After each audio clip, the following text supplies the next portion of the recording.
Your name is beautiful. What does Mbonisi mean? It means him who leads with light. And my whole existence, according to our culture, is to live up to the name. And so I try to always lead with light in my spaces. You came in with light. You were dancing because it's radio people don't see. You came in, you were smiling, you were dancing in there with Michael. I'm like, Michael, can you pay attention? We're on the air. You exude your name. That's why Yeah, I we wanted listeners to hear what your name no, because meant. the thing is that all of us we are often put in these spaces where we think that we have darkness in our lives, when we are actually like we got rays flowing from every single inch of our bodies. You know what I mean? So it's so good sometimes to dance it out. It's so good to actually be so proud of yourself, even in the darkest of corners. Be so proud that your light shines through. You'll have to pick appropriate song when we end our interview because I think it's going to end in a dance party. Tell us what you've been recognized for here. Well, Family Fuse is a very amazing organization because they realized that with young black people and black families and immigrant families, there is so much lack of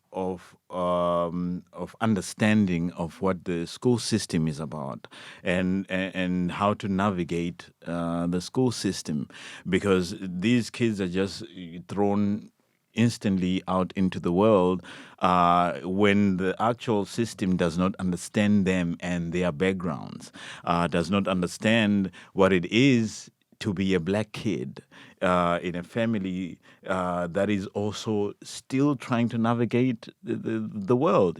So it was all based on education, because we all know that to educate a child is to create the most beautiful magic in the world. To educate a black child is even one step further, because most of these kids grow up in a system that tells them that they are not worth what other kids are worth. So to turn the tables on that is part of what Family Fuse does. And me, as one of the advocates that were assigned to take care of black kids, I feel that the duty it rests upon each and every one of us to take care of the most vulnerable of society, because you will never know where the next president comes from. You will never know where the next best engineer comes from. You will never know where the best singer, the opera, you know what I mean? Like, you never know. So to invest in children is to invest in a beauty that is waiting. It's to invest in a future whose beauty we are yet not Who worthy to. invested in you? Who created Mbonisi? I grew up in this place called Makokoba, Bulawayo in Zimbabwe. And who invested in me? There's so many people that invested in me, and who believed that I could be something. I grew up in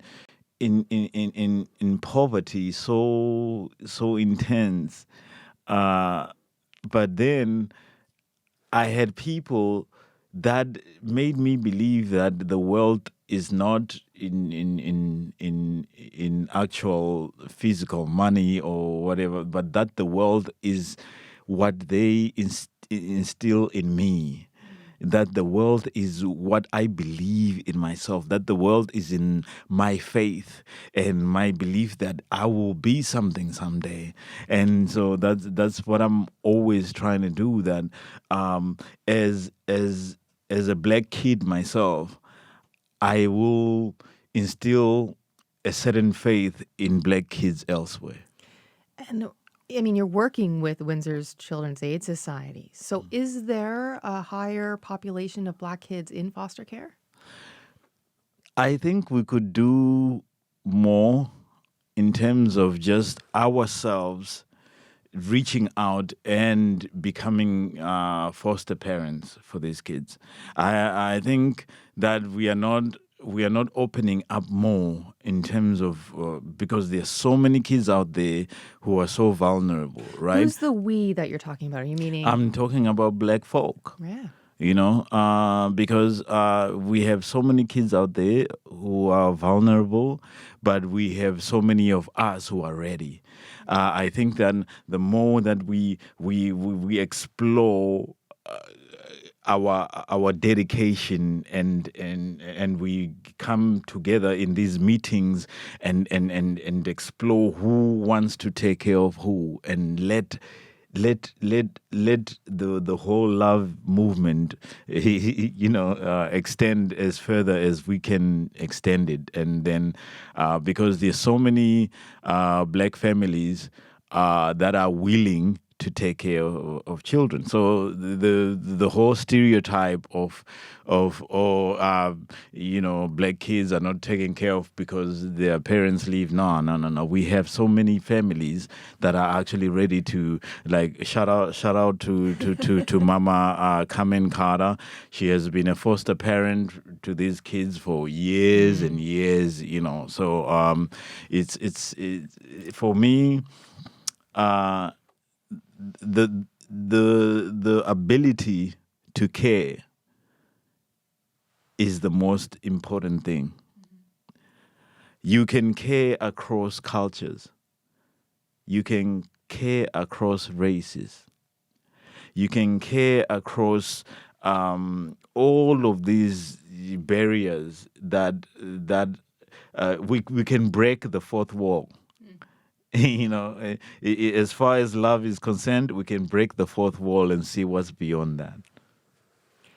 How, it seems like an obvious, but how does poetry and art work in marriage with the work that you're doing with these parents and kids? Well, poetry is beautiful because poetry is a way to look at the ordinary and blow it up. And see the mysteries of the universe through just like a couple of lines. And so when we're teaching, for instance, I'm part of this group called Arts Can Teach with my friend Karen McClellan and TJ Travis and all of my friends underneath that. And the idea is through art you can actually create waves of emotion that make people understand how to treat others. And when you're teaching children poetry, like when I'm teaching those kids poetry, I'm teaching myself too, because observing them and how innocent they are when they discover words. How very innocent they are when they are looking at words and then now experimenting with what to do with the words. I can tell you that I've become a child. beaming. I've become a complete Your child. demeanor became more childlike as you were explaining it. Yes, because Yeah. the best teacher that you can have is a teacher that realizes that they are a student before anything. You are the student when you walk into a classroom. Mm-hmm. You are the student. You are not the teacher. Because of time, we have to quickly go into the next question here, but I want to know if you can give us a bit of a preview for what people would see at Capitol Theatre with Black Kids in Action. Okay. Black child, Let your soul gravitate towards the best of planets. Let the rings around Saturn marry your destiny. May the intention of the universe find every star there is and build a quilt and cover you with it, so that the warmth that the universe promised from the beginning fights against the cold that this world has tried to fight you with. Thank you. Mbonisi, that's like, you are love. You are the embodiment of love. I appreciate this. What a perfect timing of you being here on Valentine's Day. And you know, I was like, when I was walking in, I was Yeah. listening to there's this group of kids from my hometown. They are called Amaculo and Jabulo. It means the hymns of joy. So I was walking in, just listening to them, and that's what actually put me in the space to speak this, because I was walking in, listening to what they have to say, and those they have so many beautiful words in that album, and they are such beautiful souls. And I hope they hear this. Like, I love you, Amaculo and Jabulo. Ngiyalithanda kakhulu. Oh, Mbonisi. Nkosi. We love you. Please come back again. My spirit course, feels yeah. like, I know, I'm lighter, I'm happier. This is great. Thank you so much for coming in today. Oh, thank you for having me. I appreciate it, and thank you everyone for listening. Stay inspired always. Mbonisi Zikhali, thank you.